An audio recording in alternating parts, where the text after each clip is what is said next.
এই যে আমাদের মুখী দুটোই আজকে খোপে আছে, কিন্তু অন্যদিন একটা থাকে, আজকে দুটোই আছে। এই যে সব কটা আছে। তো বন্ধুরা, পায়রাদের খাবার এবং জল দেওয়া কিন্তু কমপ্লিট। আর ওদেরকে আজ বাইরে ছাড়বো না, কারণ বাইরে বৃষ্টি পড়ছে, হালকা হালকা ঠান্ডা হাওয়া আছে। আর পায়রা খাঁচার তাঁবুটাও খুলবো না, কারণ তাঁবুটা খুলে দিলে বাইরের থেকে ঠান্ডা হাওয়া আসবে, পায়রাগুলো শরীর খারাপ করবে।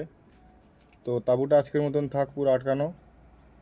আর বন্ধুরা, আজকের মতন এই পর্যন্তই। দেখা হচ্ছে নতুন কোনো ভিডিও। এমনই ভালো ভালো পায়রা শখ করতে আমার চ্যানেলটি সাবস্ক্রাইব করুন। ধন্যবাদ বন্ধুরা।